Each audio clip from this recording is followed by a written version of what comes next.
when your page load speed on anything, funnels, sales pages, branding pages, webinars, any of that goes above 3.5 seconds, there's a direct correlation in dips in conversion. Wow. 100% of the time. And they're actually saying that it's specifically in e-commerce where you're trying to sell things through funnels.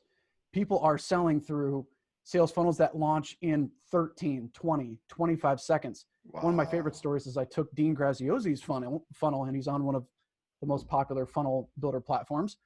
And we ran a speed test directly in that. It was running in about 28.5 seconds in load time for his free plus shipping offer. Now, if we know anything, you can search online for Google for page load speed, and you're going to find 100 million articles about how critical it is for your infrastructure to be supporting you, not only for SEO benefit, but also for speed and conversions. Yeah, absolutely. 28.5 seconds doesn't cut it, period. Not in this time, and it's only going to get worse. That would have failed on the Google speed test, I'd assume, too. I mean, everything on every speed test across the board, it would fail. It's because of it's not the messaging, it's not the page design, it's the actual infrastructure that is holding people back. So was that on desktop or a mobile too? We tend to test on desktop, but the correlation, the ratio is similar on mobile as well. Gotcha. That makes sense. So we rebuilt it in drop funnels, the exact same content, and it loaded in about 3.5. We took another one, it was about 13.5 seconds. It's now at 2.3. Exact same content.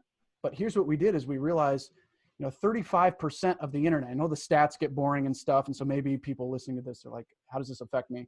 Here's why it affects you. 35% of the internet is run on WordPress, on the WordPress infrastructure. But WordPress is very difficult, very tech oriented. You got to have a programmer, designers. You can go ahead and get a $3.95 hosting plan out there, but you're going to be added on to servers with porn sites and highly regulated sites that get hacked, get regulated and shut down, and your site goes down with them. So that budget approach doesn't work. But even if you find the cheapest good host is about $99 a month. So you're already into ClickFunnelsville in terms of the actual pricing. So you're not actually saving money in that regard. Plus all of your plugins, the average is about $850 a month for an infrastructure at about average, but it goes up to about $4,300 a month in terms of paid plugins, themes, split test functionality, designers, programmers, everything you would need to make WordPress turn into a marketing machine. So crazy. I saw like ClickFunnels is an incredible way to get out and quickly iterate a design to get out there and test. Sadly, that's where the power ends. They're very, very good at that. And Russell is the king of this stuff, right? But the software and infrastructure itself, unless you're only using it for that, a lot of big agencies are moving all of their content from ClickFunnels to a WordPress infrastructure. And they're seeing CPMs drop as much as 40%. So I mean, imagine if Dean Graziosi had been on an infrastructure like this, loading in 3 seconds instead of 28. Yeah.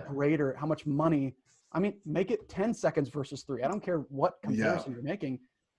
Amazon came out and they said every 100 milliseconds of latency costs them a 10% conversion on their platform. Wow. 100 milliseconds.